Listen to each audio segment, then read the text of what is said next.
स्वागत है आपका आपके अपने YouTube चैनल एग्जाम पॉइंट पर। मैं रोज की तरह आज फिर 14 जून 2025 का करंट्स अफेयर लेकर आया हूं।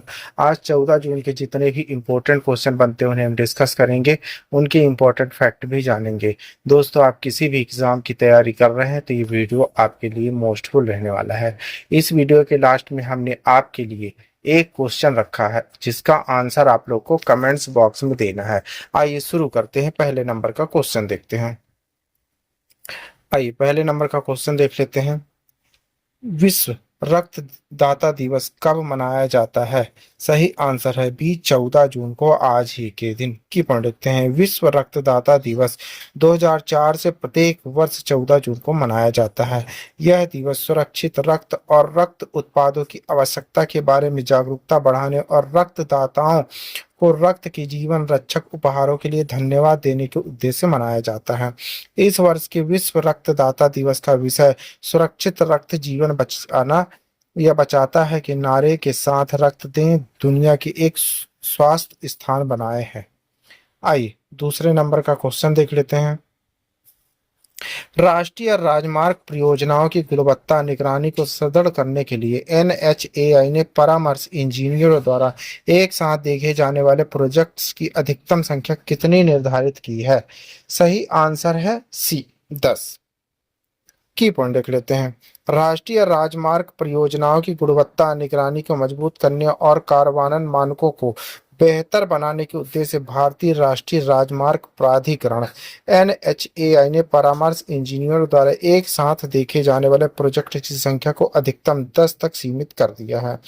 यह सीमा स्वतंत्र इंजीनियरों, इंडिपेंडेंट इंजीनियर्स, प्राधिकरण इंजीनियर, अथॉराइट्स इंजीनियर और सुपरवाइजर कंसल्टेंट्स पर लागू होगी, जिससे यह सुनिश्चित हो सके कि परियोजनाओं में तकनीकी और संविदात्मक अनुपालन बेहतर है। आइए तीसरे नंबर का क्वेश्चन देख लेते हैं।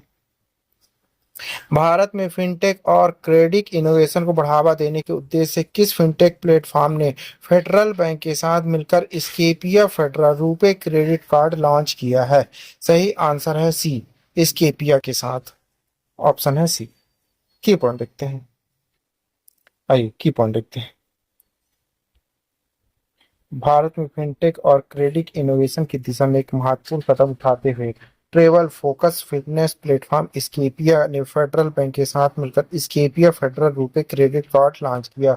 यह डुअल नेटवर्क क्रेडिट कार्ड है जो वीजा और रुपे दोनों नेटवर्क को एकीकृत करता है। कार्ड रूपी यूपीआई अंतर्राष्ट्रीय उपयोग, अंतर ऑनलाइन व ऑफलाइन भुगतान को सपोर्ट करता है। सभी खर्चों एकीकृत स्टेटमेंट के साथ खास तौर पर फाइनल ट्रेवल के लिए डिजाइन किया गया, जिसमें परफेक्ट मेकअप सुविधाएं उपलब्ध शामिल है। आइए आगे बढ़ते हैं, चौथे नंबर का क्वेश्चन देख लेते हैं। इलेक्ट्रोल इंटीग्रेट पर अंतरराष्ट्रीय सम्मेलन का आयोजन किस देश में किया गया है? सही आंसर है सी, स्वीडन। की पॉइंट देख लेते हैं। भारत के मुख्य चुनाव आयुक्त ज्ञानेश कुमार ने स्वीडन की स्टॉकहोम में आयोजित इलेक्टोरल इंटीग्रेट पर अंतर्राष्ट्रीय सम्मेलन में भारत की मतदाता सूची प्रणाली पारदर्शिता और कठोरता को रेखांकित किया। उन्होंने बताया कि भारत 1960 से मान्यता प्राप्त सभी राजनीतिक दलों के साथ हर वर्ष मतदाता सूची साझा करता है, जिसमें दावे, आपत्तियों और अपील की प्रक्रियाएं शामिल है। प्रणाली दुनिया के सबसे बड़े लोकतंत्र में भरोसे और निष्पक्षता को मजबूत करती है। आइए आगे बढ़ते हैं, पांचवें नंबर का क्वेश्चन देखते हैं। पांचवा नंबर देखते हैं। ग्लोबल जेंडर गैप रिपोर्ट में भारत को कुल 148 देशों में कौन सा स्थान प्राप्त हुआ है? सही आंसर है सी, 131वां। की पॉइंट देखते हैं। भारत ने वर्ल्ड इकोनॉमिक्स फोरम डब्ल्यूईएफ द्वारा जारी 2025 को ग्लोबल जेंडर गैप रिपोर्ट में 148 देशों में से 131वां स्थान प्राप्त किया, जो पिछले वर्ष 2024 की तुलना में 2 पायदान नीचे है। आर्थिक भागीदारी और शिक्षा के क्षेत्र में मामूली प्रगति के बावजूद भारत का समय जेंडर पैरिटी स्कोर 64.1% बना हुआ है, जो यह दर्शाता है कि लैंगिक समानता की दिशा में प्रगति धीमी, विशेष रूप से राजनीतिक सशक्तिकरण में मौजूद संरचनात्मक बाधाएं भारत के लैंगिक परिदृश्य में बड़े सुधार को रोक रही है। आइए आगे बढ़ते हैं, छठे नंबर का क्वेश्चन देखते हैं। BRICTHSTI ने मोनोक्लोन एंटीबॉडी थेरेप्यूटिक की खोज और विकास पर एंटी संगोष्ठी आयोजित की। मोनोक्लोनल एंटीबॉडी MABS किसने प्राप्त किया है? सही आंसर है बी कोशिका के एकल क्लोन से। की पढ़ लिखते हैं। THSTI ने राष्ट्रीय संगोष्ठी MAB चिकित्सा पर भारत के जैव फार्मास्यूटिकल क्षेत्र को मजबूत करने के लिए आयोजित की।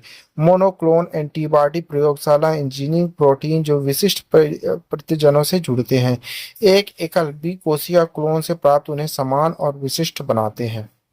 आइए 7वें नंबर का क्वेश्चन देख लेते हैं।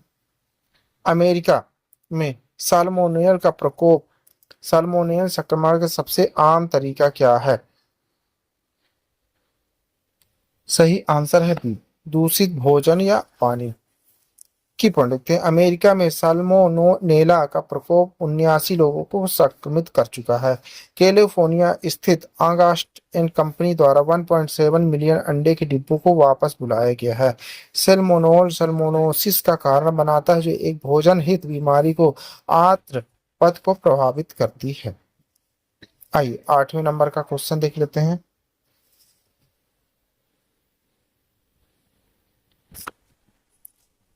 अपने 2025-26 कार्यकाल के दौरान एक अस्थायी सदस्य के रूप में पाकिस्तान को संयुक्त राष्ट्र सुरक्षा परिषद की किस समिति का अध्यक्ष नियुक्त किया गया है?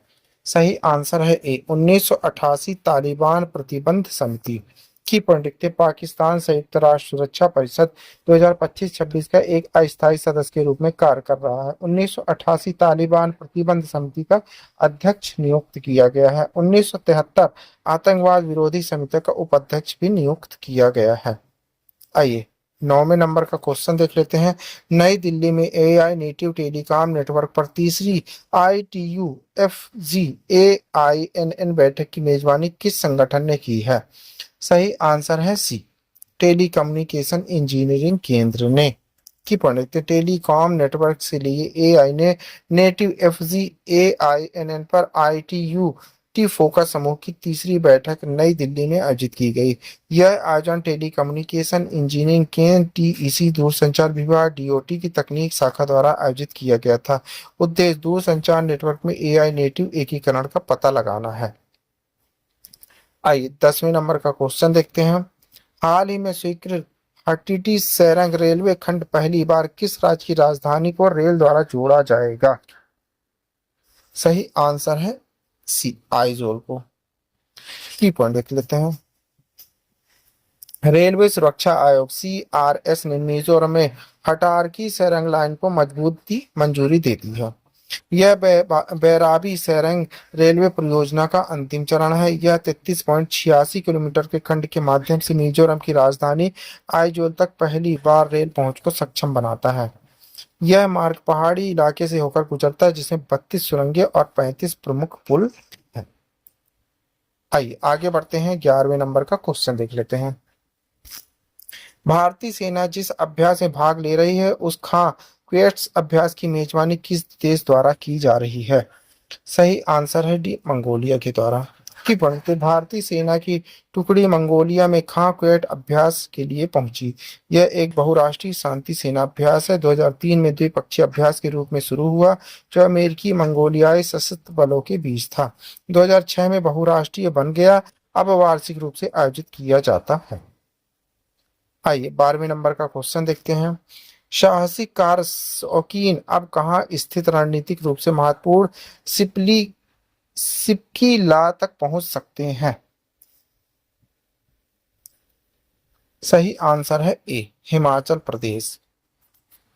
की पढ़ लिखते हैं। सिपकीला उच्च ऊंचाई वाला मोटर योग दर्रा जो 3930 मीटर ऊंचाई पर किन्नौर जिले हिमाचल प्रदेश में स्थित है। यह भारत चीन सीमा पर स्थित है।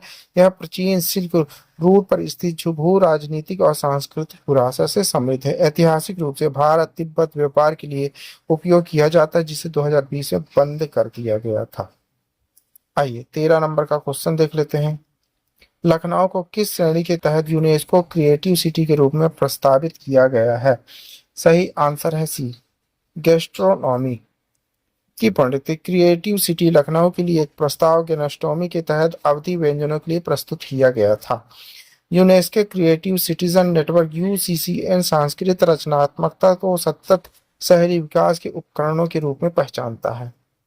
आइए 14 नंबर का क्वेश्चन देख लेते हैं।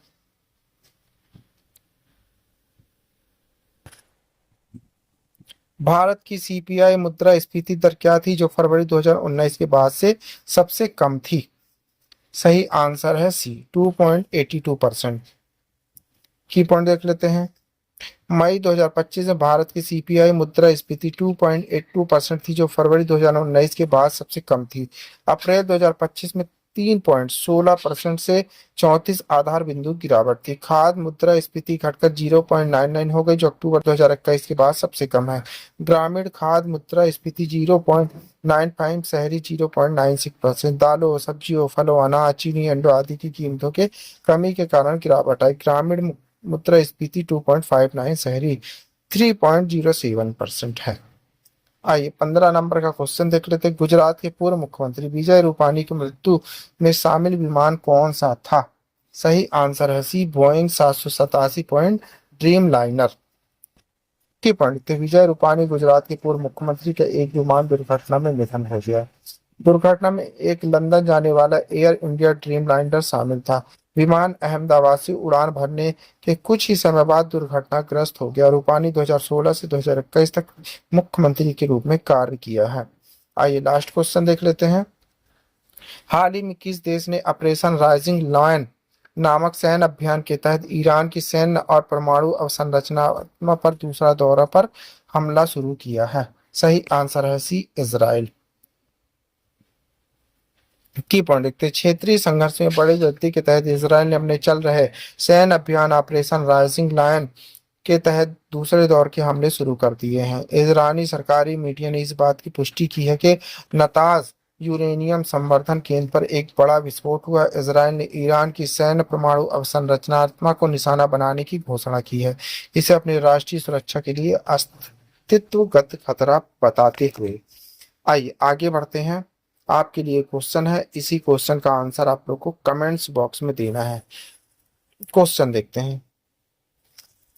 भारतीय तटरक्षक बल आईसीजी ने किस कंटेनर जहाज पर लगी आग को बुझाने के लिए हाल ही में अग्निशमन और बचाव कार्य शुरू किया है? MB Atlantic Star, MB Coastal World, MB Van High 530, MB इंडोटेक्टर। दोस्तों इस क्वेश्चन का आंसर आप लोग को कमेंट्स बॉक्स में देना है। आंसर आप लोग कमेंट बॉक्स में जरूर दीजिएगा, भूलिएगा नहीं। आप पढ़ रहे हैं 14 जून 2025 का डेली करंट अफेयर। दोस्तों आप किसी भी एग्जाम की तैयारी कर रहे हैं तो ये वीडियो आपके लिए मोस्टफुल रहने वाला है। इस वीडियो की पीडीएफ डाउनलोड करने के लिए आप हमारे टेलीग्राम चैनल एग्जाम पॉइंट पर जाकर वहां से पीडीएफ डाउनलोड कर सकते हैं। Thank you for watching my video. इस वीडियो को ज़्यादा से ज़्यादा शेयर करें, लाइक करें, कमेंट करें। Thank you.